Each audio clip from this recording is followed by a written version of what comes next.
Hi, everyone. Thanks for joining us. I'm Randy Steadman, the chair of the simulation PPG or CMSS, and we have an hour-long panel for you today with three speakers, each of whom will present a unique perspective on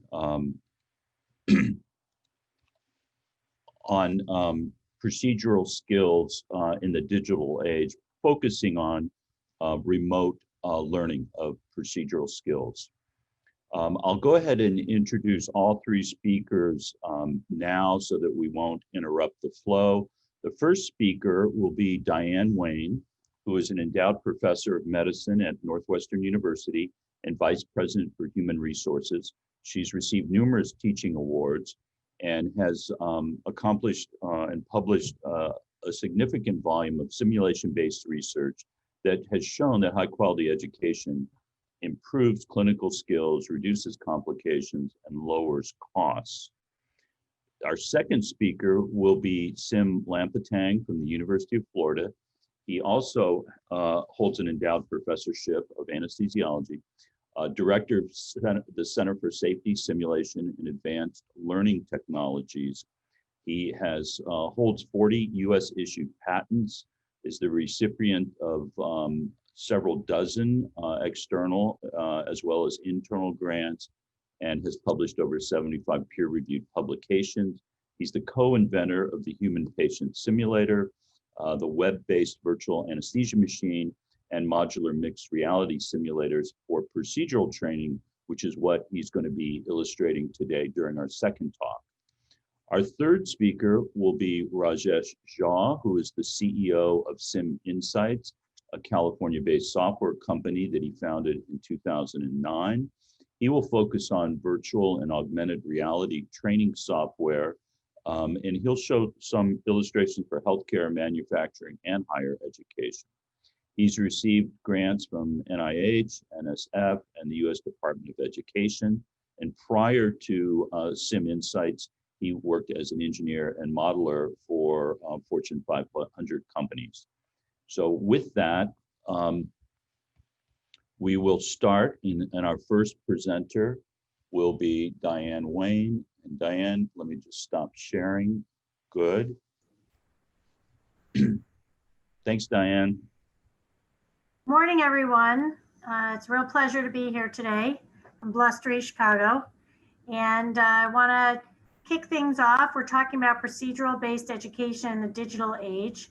And so what I'm hoping to cover in the next 10 minutes or so is that regardless of what technology you use, the fundamentals of obtaining rigorous training and showing that you've developed procedural skills are really what's most important to keep in mind. So I'm going to really do some of the basics of obtaining procedural skills as a foundation to some of the things that you're going to hear from some of the other speakers.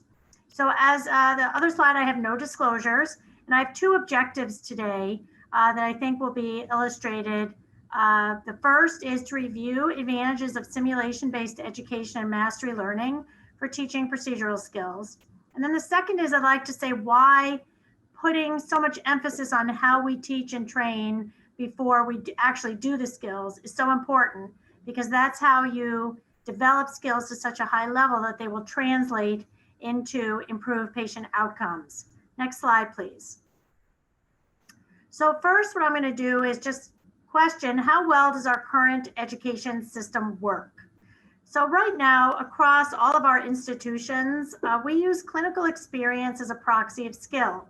You've done X number of colonoscopies, X number of operations, and you can obtain board certification and hospital credentialing through completing clinical experiences and often a minimum number of procedures. How well does that work?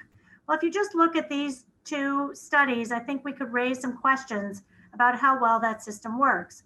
The first is when Dr. Bell, who was the president of the American Board of Surgery at the time, wrote a paper called Why Johnny Cannot Operate.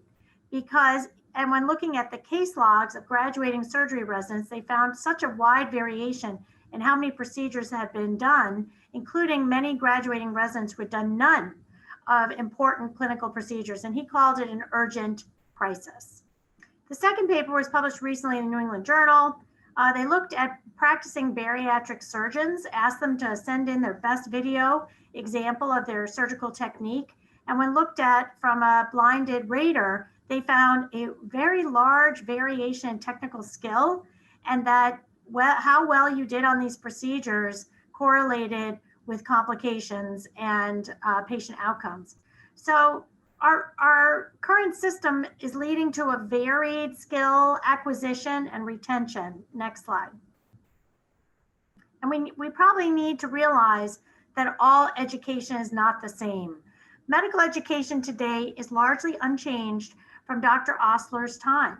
We have time-limited rotations using an apprentice model where students and residents are on the clinical service, and what they see is by random sample. What you may not always see, like the surgery residents, some important cases. So all education is really not the same. Instead of passive clinical education, we need to encourage active learning in a variety of ways, including simulation. This study was done by a Nobel laureate, and they looked at physics learning outcomes in a large enrollment class. And what they found was they compared experienced instructors giving lectures versus TAs using active learning strategy. And the TAs had twice the learning outcomes because they required the students to solve problems and show their knowledge of the concepts. So all education is not the same, and we can do a lot with active learning strategies in use with best practices such as deliberate practice and mastery learning. Next slide, please. This is a slide from the late Anders Ericsson from Florida State, who's obviously incredibly well known in the area of deliberate practice. When we're talking about procedural skills, I look at the slide and I see a resident potentially doing central line insertion, managing patients in the cardiac cath lab, doing a vaginal delivery, whatever the procedure is. Deliberate practice combined with rigorous standards, faculty feedback, that's how expert performance is developed. So in the rest of this, we're going to hear about some really groundbreaking ways to develop procedural skills, but no matter how we do it or what technology we use, we have to consider these basics. Next slide, please. Here's one example of a study we did a few years ago in Chicago. We asked neurology residents from across 3 institutions to perform a lumbar puncture, a spinal tap to obtain spinal fluid. This is not a complicated procedure, and many of these residents had done more than 50 in actual patient care. However, when you see the red line as what we call the minimum standard, only 2 of these residents were able to achieve the minimum standard. Next slide. Traditional training doesn't make the cut. When you put the residents in the sim lab and give them a chance to practice with feedback, look what happens. The mean score jumps to 93 and the standard deviation shrinks. I would argue this is pretty good, and this is typical education outcomes, but it's not good enough. If you're doing invasive procedural skills, you'll note there are 6 bubbles still below the red line. If the faculty have decided that the red line is the minimum standard upon which you can then do a procedure in supervised practice, then everybody needs to be above the line.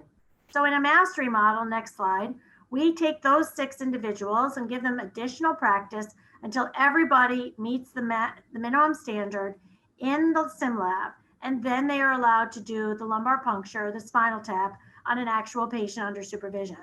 This is what we call it excellence for all, and this is the type of educational level, skill level that is needed, very high level with very small standard deviation in order to show translation to the clinical patient bedside. Next slide, please. And here I've illustrated that medical education research and medical education as translational science. And if you see the rest of the slide, which will appear, there are 4 levels of translation.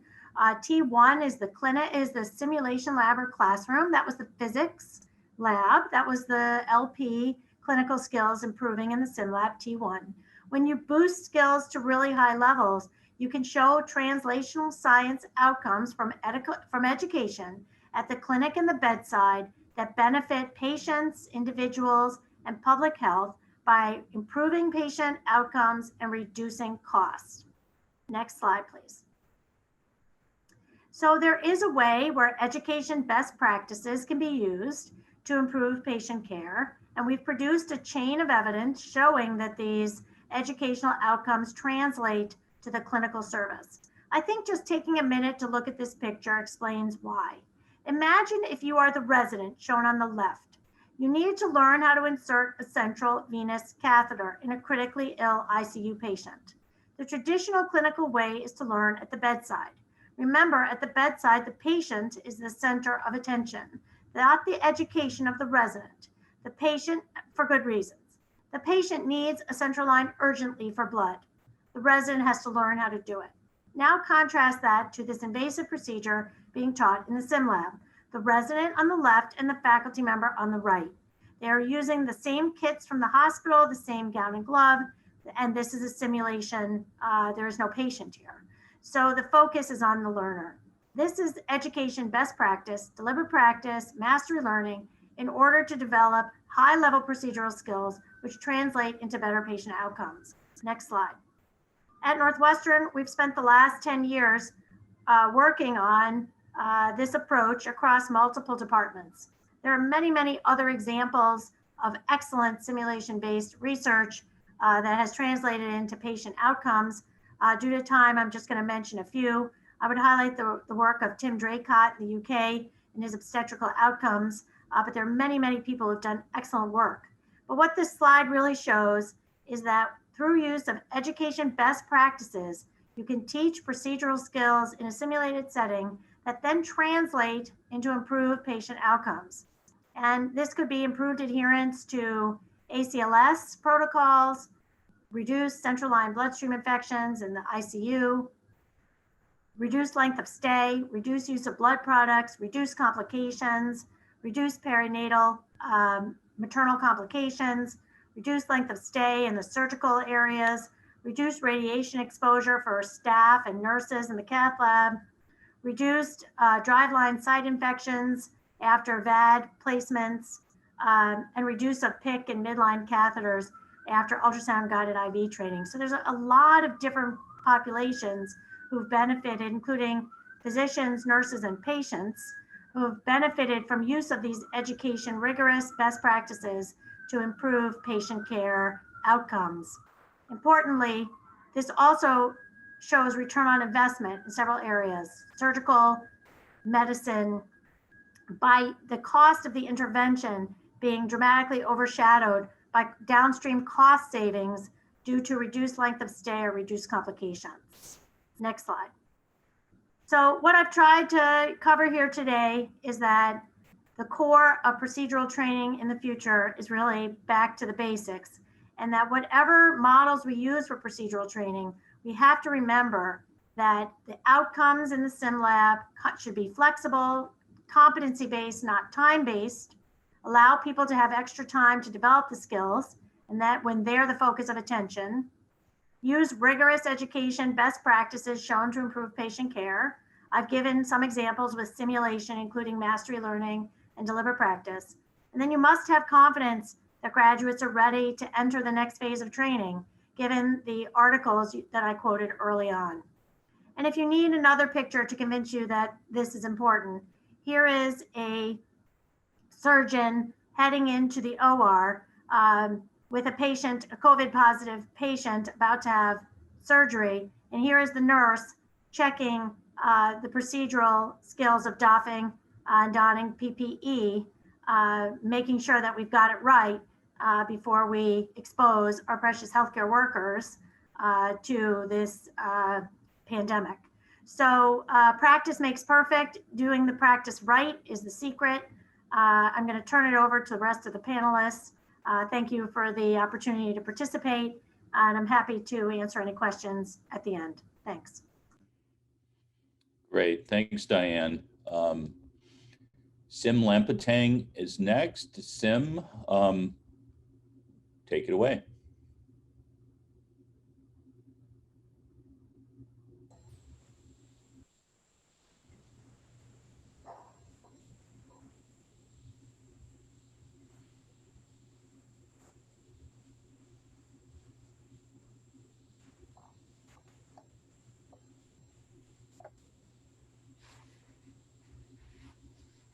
All right.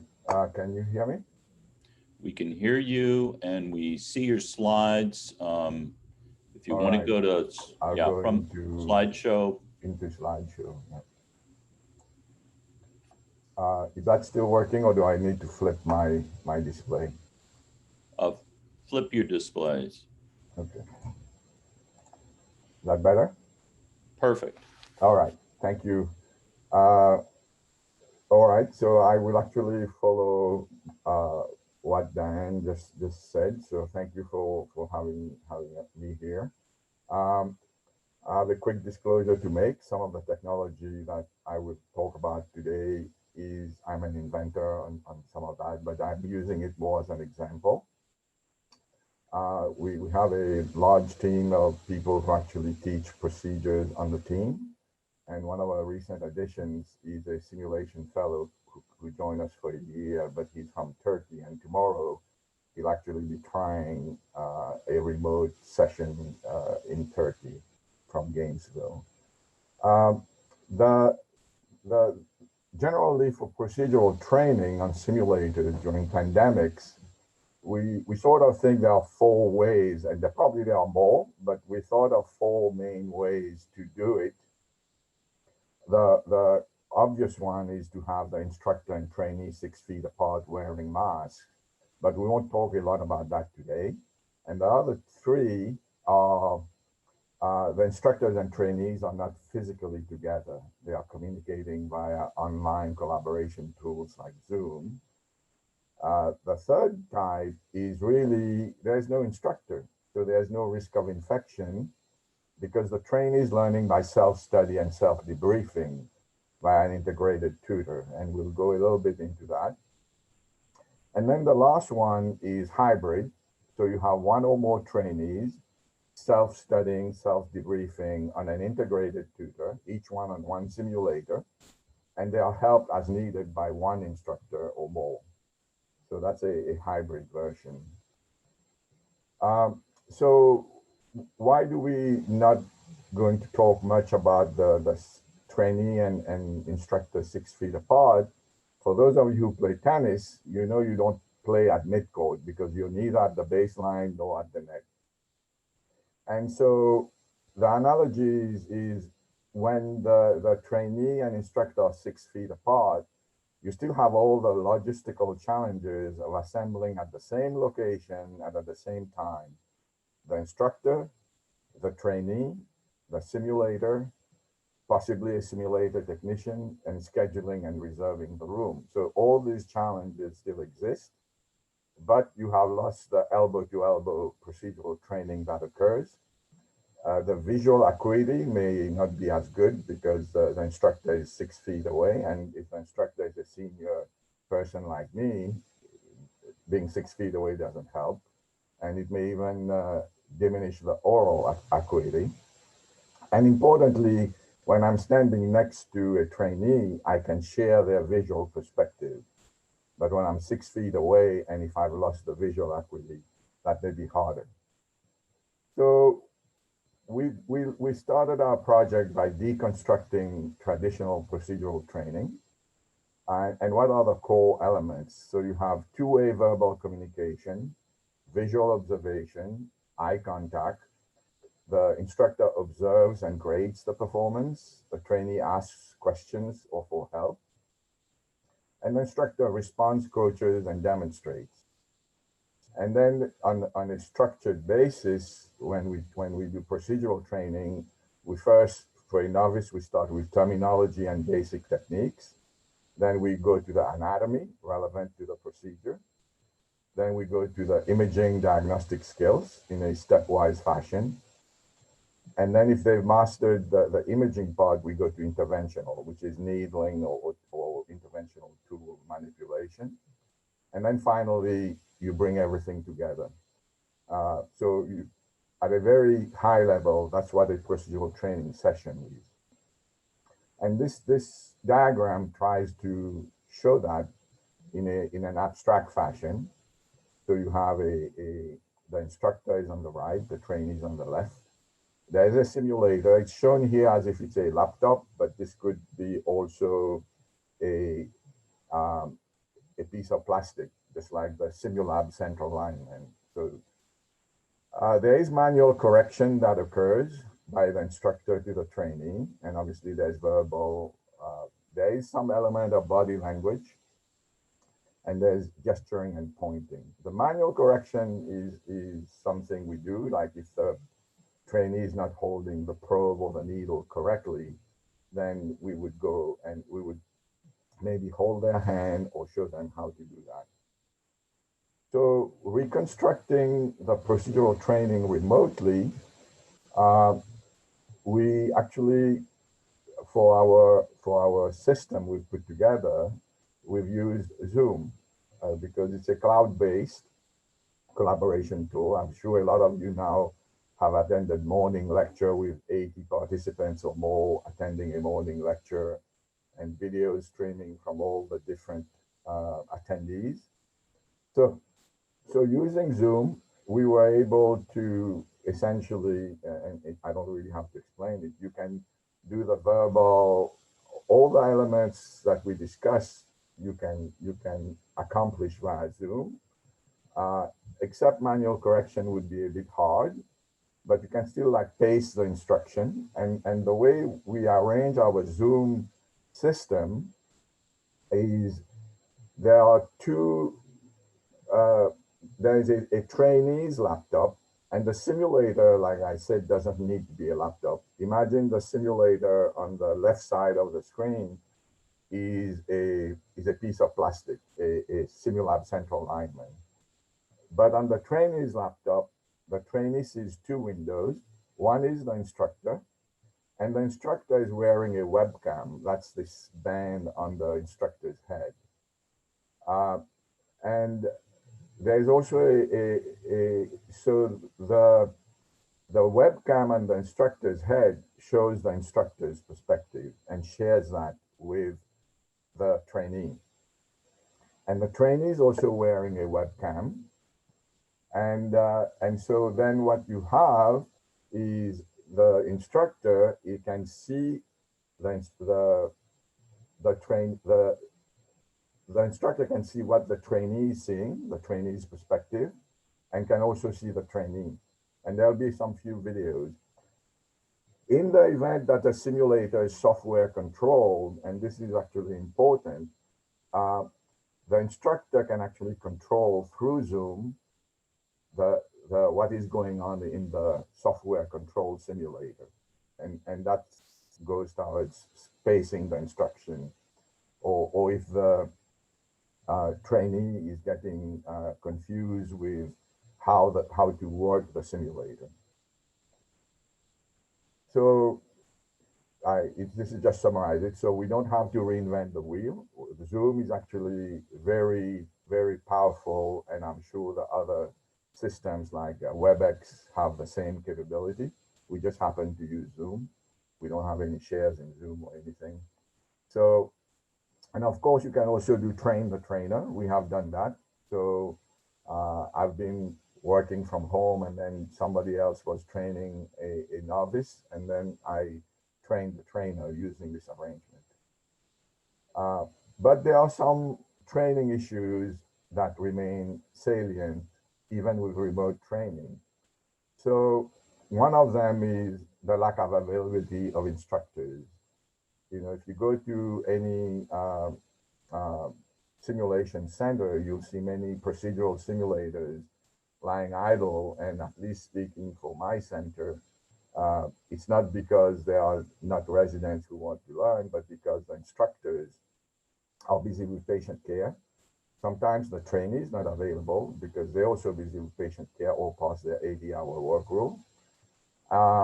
And the other thing, if you're doing interventional procedures or guided interventions, is when the tip of the needle or the intervention tool has been introduced into the body or a body cavity, like a transrectal ultrasound probe in the rectal cavity, you can't see it anymore. And that would that is a somewhat of a problem during simulator-based procedural training. So to augment capabilities, and this goes more towards the future, and that was what the instructions from CMSS was, to sort of touch on that. And this is not so much the future. A lot of this we've already done, but it's not commercial yet. So you can augment the capabilities of the instructor beyond what, and trainee beyond what they can currently do. So one of them is 3D visualization of the procedure. So the 3D visualization allows you to see the internal hidden or invisible parts, like you can see the tip of the needle or the tool, the interventional tool, even after it's inside the body. And this can be done by 6 degrees of freedom tracking of the imaging and interventional tools up to 2.2 millimeter. And you can also, having that capability of tracking the tool beyond having line of sight on it, you can then implement automated scoring algorithms of procedural skills. And then the next step from that is to do self-study, self-debriefing, no instructor. So we have validated a piece of software called an integrated tutor that actually teaches the competency in central venous access. And to also facilitate procedural training remotely, the simulator should be turnkey. So a trainee and familiar with the simulator should be able to set it up in 7 minutes or less. So this has only been published so far as an ASA abstract, but I'll walk you quickly through this. So we did a non-inferiority analysis between the integrated tutor and an average human instructor for central venous access. So there's the 0 line, which is the dashed line. There's the solid horizontal line, which is the 15% margin. And if those whiskers, the bottom line doesn't go past the orange line, then it means for those procedures, the integrated tutor was non-inferior to an average human instructor. And you can see this was the case for 2 internal jugular approaches and 1 subclavian approach. We had 27 residents on the integrated tutor group and 27 on the human instructor group on the bottom right of the slide. And we believe if we had a larger sample size, we would also have had the other 3 procedures also be non-inferior. Here's an actual example of the integrated tutor. This was pre-COVID. So 2018 to 2020, we sent this simulator to Iraq, where it was used for self-study, self-debriefing in an austere environment, no instructor. And we shared this image because it shows the integrated tutor helping this person understand that he needs to pull on the syringe plunger to actually get the flashback. And all of these different simulators we've built, this is a diagram that's just been published recently ahead of print in Simulation in Healthcare. So it's a whole setup to build simulators, but I highlighted 2 parts. So we've created a framework where third parties can develop this integrated tutor for different procedures. And we've also added now, because of COVID, a remote learning module in that simulator. So here are all the different procedural simulators we've built already. There's like 9 of them: IV, ventriculostomy, central venous access, prostate biopsy, pterygopalatine fossa block, thoracic epidurals. So we have 3 quick videos to show you. So I'm going to see the anatomy from the perspective of the pro. So what you're seeing is the trainee now, and the instructor is remote. If I wanted to give you, here's a full screen. That's typically what you would see. So what you can see is a spinous process, and now you just fell off one of the other spinous processes, and you can see, yeah, there's the tip of another one. So you can use your ultrasound probe, provided that you are holding the probe perfectly upright. Okay, so right now, Can you point him to the cognitive aid on the bottom? yes, that's what I'm going to do right now. Down here, there is there's a cognitive aid that shows the orientation of the probe. So you see that ridge on the ultrasound probe, yeah, on the physical probe, yeah, where your thumb is at. Yes. So that's the dot on the clock, and we call that 9 o'clock now. So according to this, your probe is at 9 o'clock. And the reason you put it at 9, if you look at the ultrasound image, Jaya, do you see there's a dot on the ultrasound image? Can you point to that, Dave, with your cursor? Yeah, I know.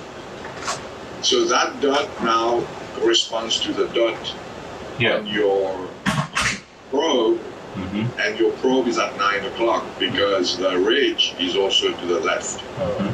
So now you're centered on the spinous process. I will close this one. See.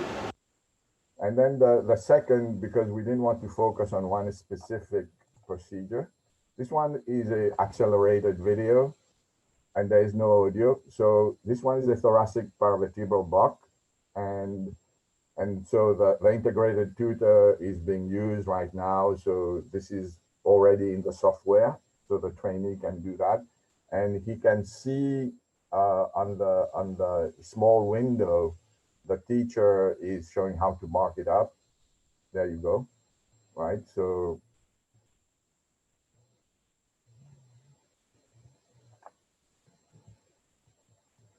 and then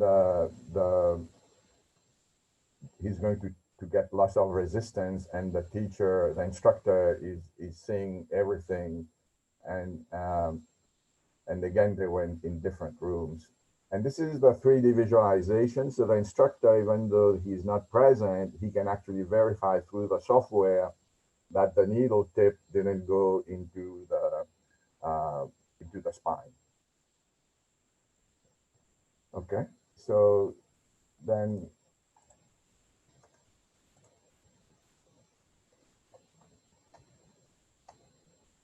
the next one.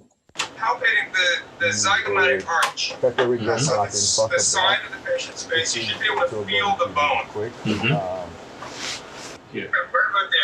Yeah. And this is where you insert a big needle. So that's going to be our needle entry point in a second. The next step is we're going to get a nice ultrasound image. And we can grab our ultrasound probe. So from here where we are, we're going to bring the probe down towards the feet like this, right, so that we're down on the cheek. This is the maxilla. This is the coronoid process of the mandible. And this, between them here, is down into our pterygopalatine fossa. Start with the needle perpendicular to skin. Yep, there you go. Straight back about a ½ centimeter. That looks great. Okay. So. Okay. So now you're going to bring your hand towards you until the needle is about, not that far, about somewhere between 45 to 60 degrees. There you go. And now you're going to point it at the middle of the ultrasound. Okay, so I think you can get the idea. And so this is the general setup we have. We have a senior instructor, junior instructor for train the trainer, multiple trainees. The advantages are the same in some ways of working from home, no travel, no parking. The entire session can be recorded and archived. And then for privacy, even though an instructor may be training one or more, two or more trainees, we can invite them into a breakout room, and whatever occurs there is private and not recorded and not archived. And as far as we can tell, there's no reason that what we described could not be used also for bedside procedural training on real patients. Thank you. Thank you, Sim. And now we're going to move to Rajesh Jha, who will give us yet another perspective on remote training of procedural skills. Raj? Thank you. So the focus of my talk will be on what is possible when we use artificial intelligence, virtual and augmented reality in training. Especially in the COVID times, as Sam noted, there are a lot of additional challenges for training. And the main point that I'll try to make through through my presentation is that the virtual and augmented reality technologies and simulation-based training, it offers a lot of options to continue training in these challenging times. So a quick background on our company. So we have been focused for the last 4 years on helping our customers benefit from AR and VR technologies. These are some events that we have organized throughout the US and Canada. And we estimate that we have introduced somewhere between 3,000 to 4,000 people to these new emerging hardware devices. And for almost all of them, it was the first time that they had tried such a device. The projects that we have worked on have come from a very broad variety of use cases, people in different functions and different industries, but mainly it has been in healthcare, manufacturing, and higher education. So I'll share with you some of those successful applications today.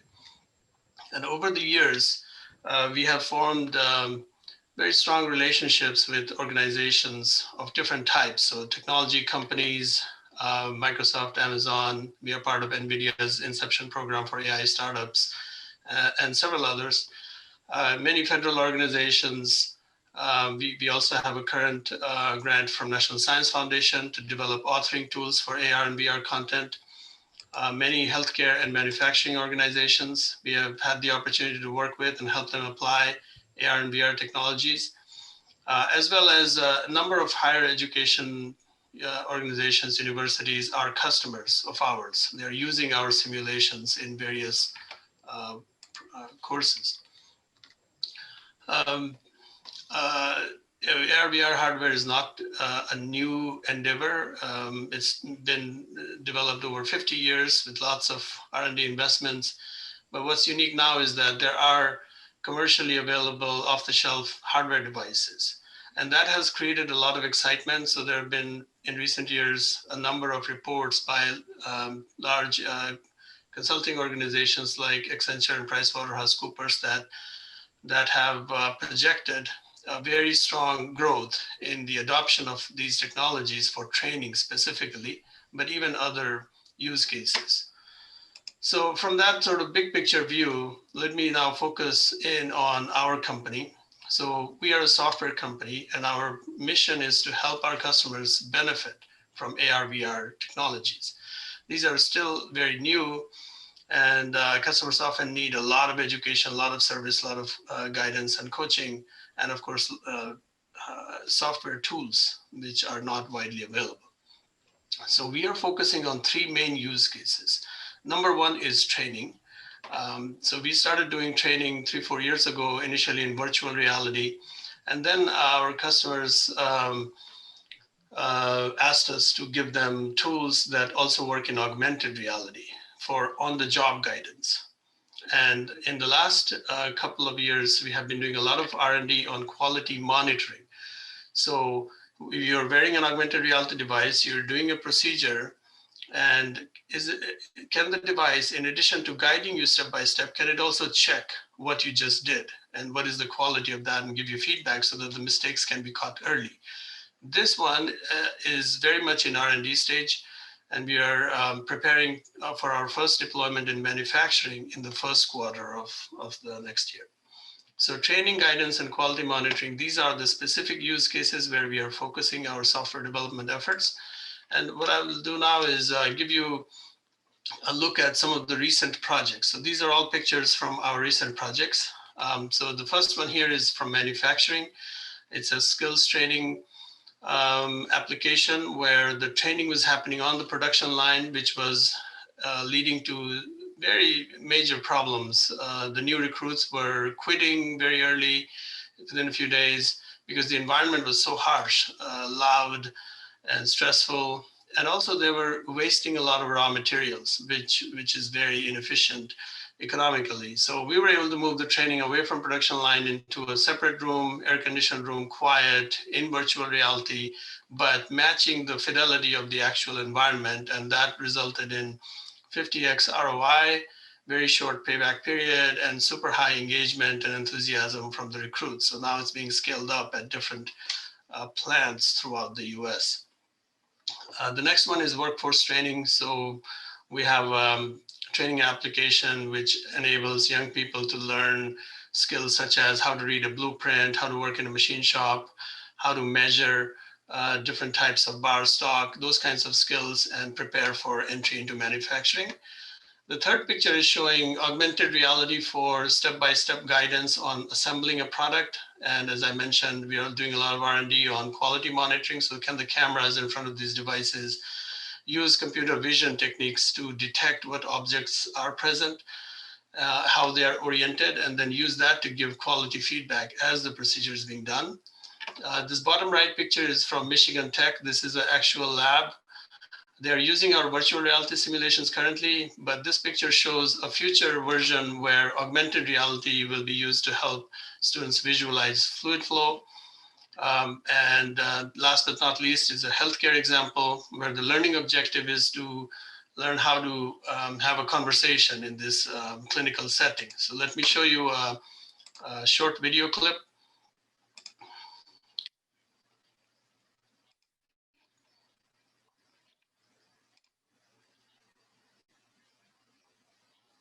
Hi, Jackie, how are you doing? I am well, thanks. Good, good. It has been a while since I have seen you. How are you feeling overall? A little nervous. I have never had an IUD placed before. I am worried about the pain. I understand. During the procedure, I will explain what I am doing, step by step. I recommend that you take some nice long deep breaths throughout. It would help with any pain. As you know, we will have a chaperone present during the procedure. This is Miguel. Nice to meet you, Miguel. Unless you have any more questions, I will get started. Please place your feet in the stirrups and lie back.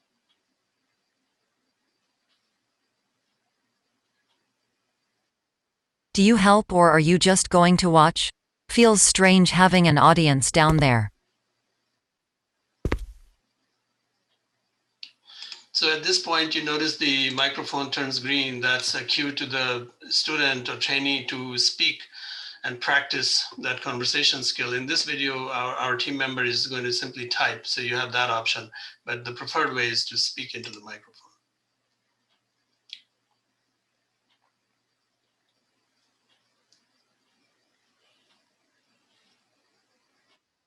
Miguel the first, do not think that the patient is okay with you standing there. So it's possible to have this kind of training. At the end of the 15 or 20-minute session for the simulation, you get a detailed feedback that for each decision point where the microphone turned green, you said this, but you could have said that.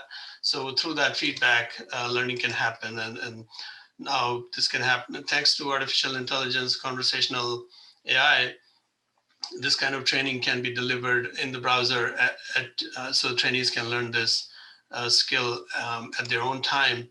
And I'll make this point in a minute, but this kind of scenario can be totally authored without requiring any coding by the subject matter expert. That's where a lot of our R&D has been invested.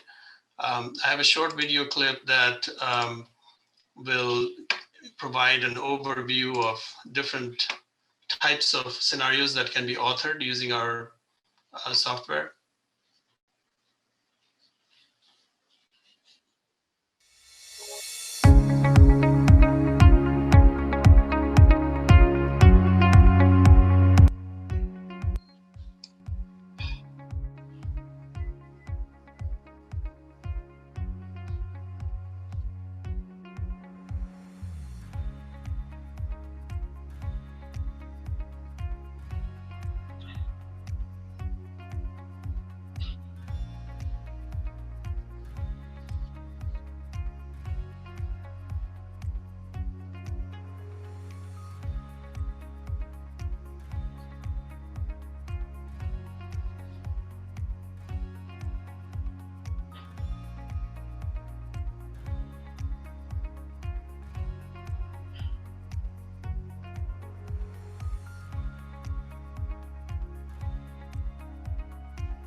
We also have applied our software to a lot of other procedural training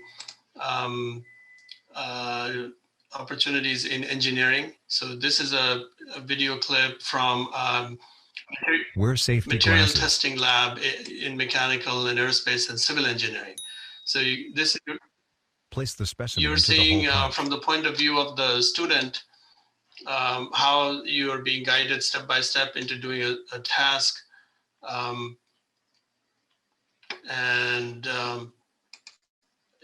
This scenario can include other modalities such as videos, as well as detailed simulation results from third-party simulation tools.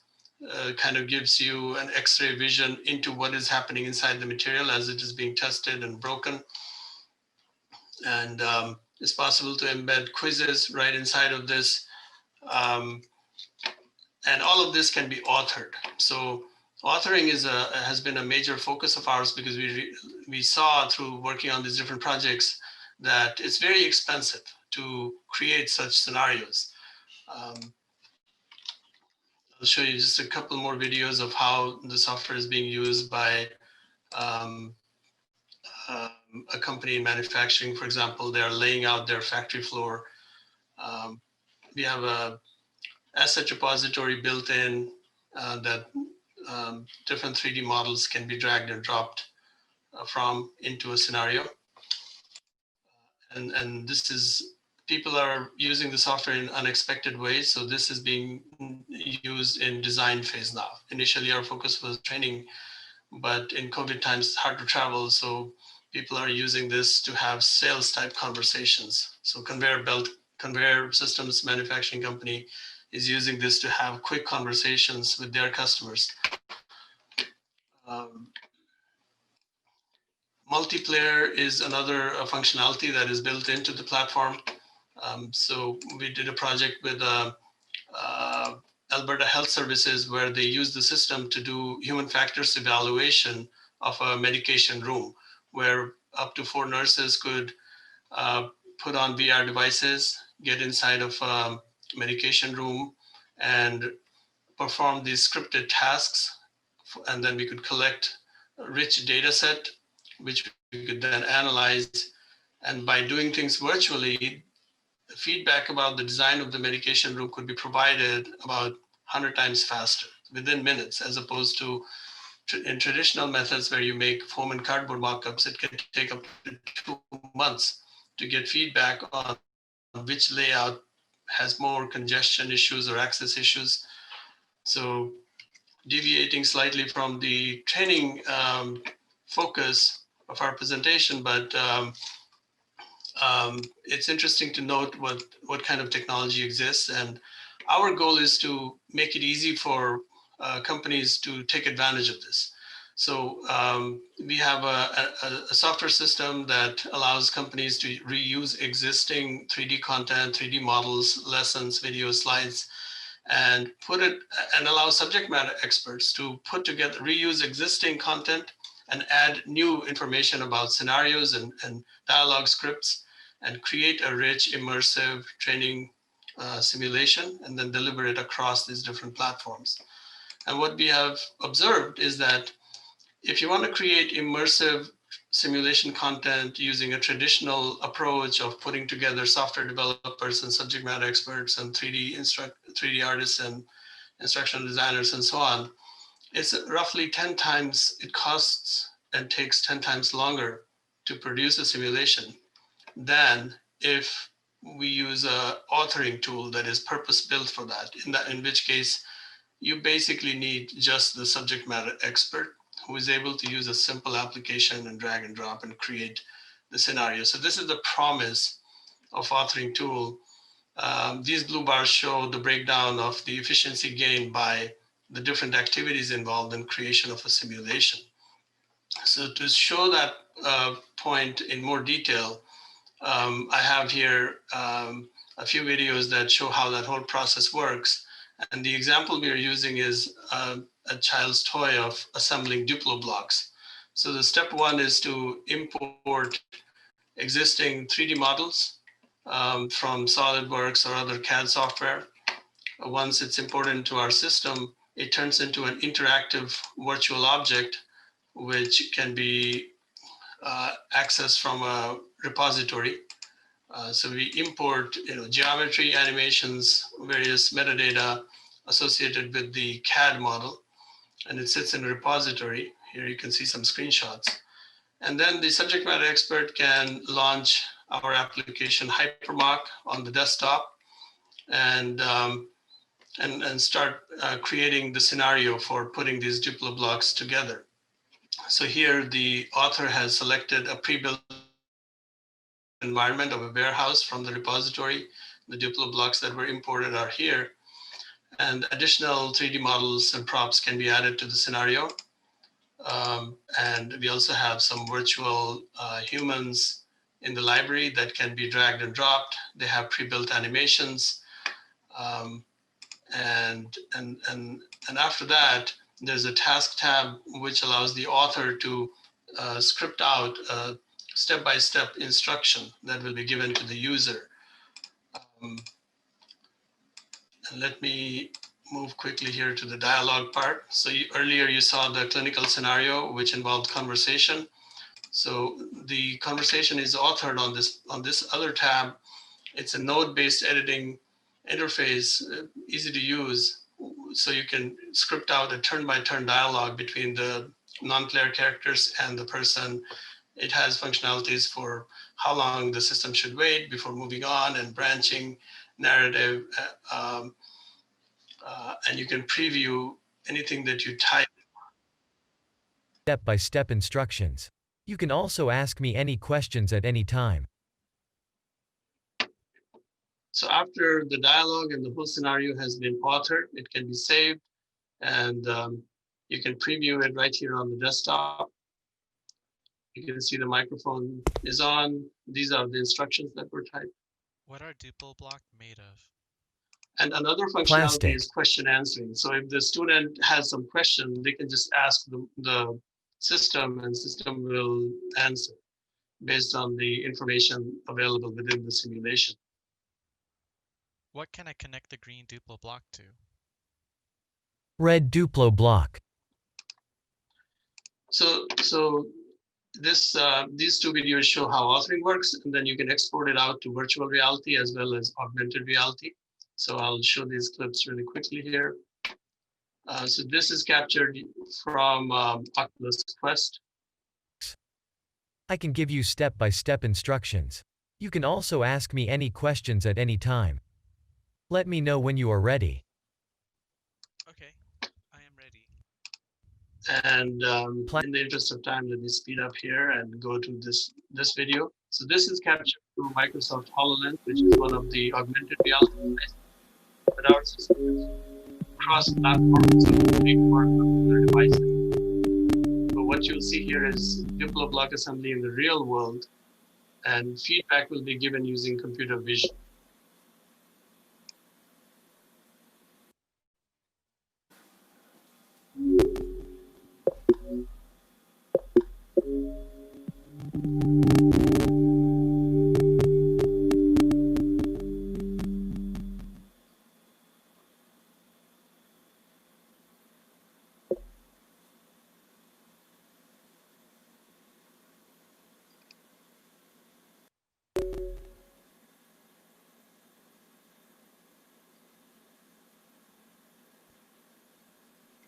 Accept.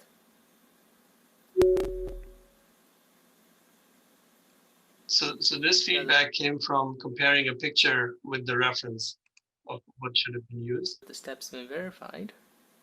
I can move on. Here's another step.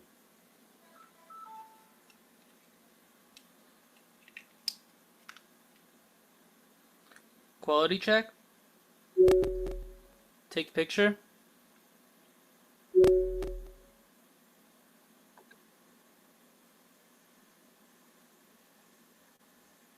Accept.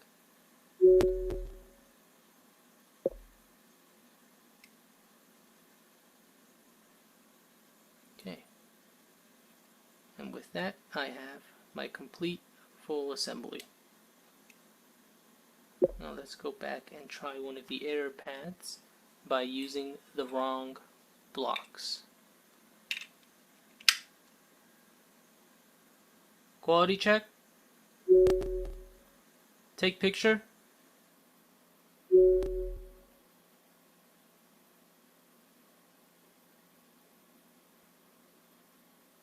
Accept. Now I can't move on because we weren't able to verify the step was completed correctly. How much do the Diplo blocks weigh? 2.2 grams. What is the material of the Diplo blocks? Plastic. And last but not least, we can track at a very fine grained level different actions taken by the learners, and we can analyze that to do assessment or give them feedback or other whatever the requirements may be. So that's pretty much the conclusion of my slides. We have a fairly simple way that organizations can engage with us. We provide both software and services to get projects done super fast, efficiently.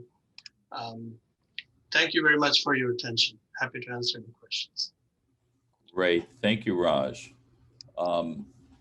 Let's see if we have, I'm not sure we have any questions yet, but I see Diane, you had mentioned discussing how COVID has impacted procedural training at your institution. Did you have some comments on that?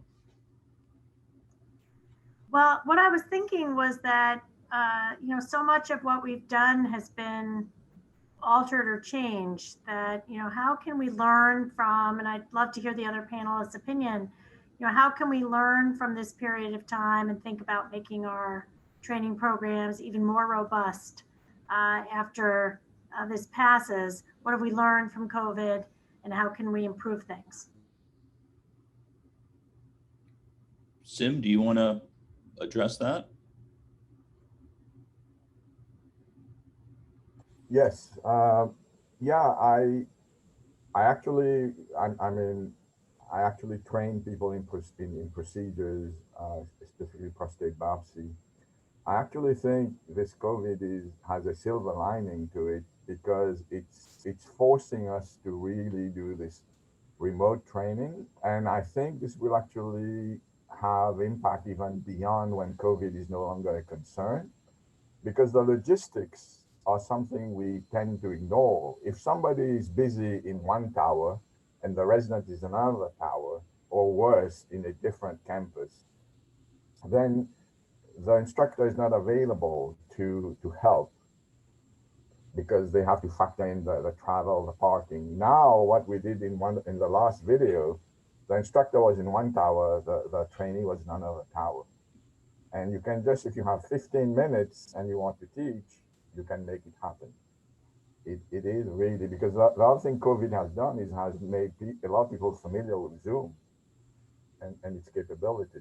So I think there is really a silver lining, and we are looking to actually use this now on a regular basis. This Zoom combined with simulators.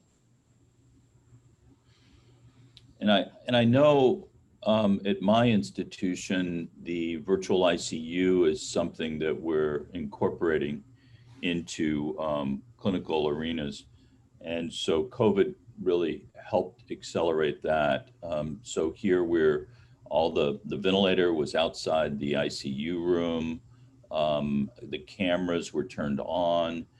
People that were in, as you said, Sim, one tower could look into an ICU room in another tower. So I think COVID really has accelerated the use of remote knowledge acquisition, data acquisition, not just for procedures, but also for cognitive and interviewing and intervention management issues.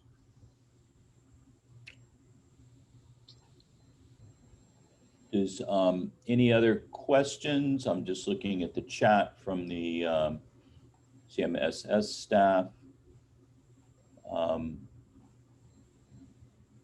Okay, no questions from the audience.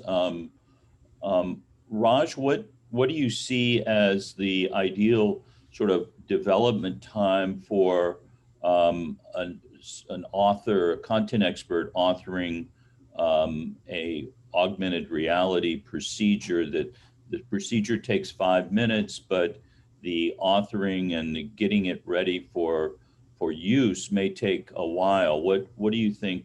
You talked about how much you could reduce the time. What would the actual time amount to? That's a great question. Our whole focus is on taking a simulation requirement from a customer, and first of all, making sure that the simulation has fidelity, so that, as Diane mentioned, that the skills that are learned using simulation, virtual simulation, transfer to the real world. That's the absolute must-have. And once we figure that part out, then the next focus always in our team is what is the most efficient way that this simulation can be produced? Because we know that once we produce a training content digitally, it can be scaled almost infinitely. The cost to give it to more trainees, more learners at their convenience, inexpensively, that potential is just tremendous. So that's why we go to these goals in this particular order. What we have seen here, I've heard people in training industry say there's a 300 to 1 ratio. For 1 minute of content, it takes about 300 minutes to produce that content. And I'm really excited about the potential for using artificial intelligence to shrink that ratio. Training is all about knowledge, and only in the last 5-10 years, we have AI technologies that really can capture knowledge at a level that in some domains is competitive with people. So in the specific scenarios that I presented, where we have confidence that our simulation will lead to successful transfer, I would think that a 5-minute, for example, the conversational training, probably at most, it'll take 5 hours at most. Great. I'm getting the word from the staff that our session needs to close. So I want to again thank Diane, Sim, and Raj for their presentations, and thank the audience for tuning in. Thank you.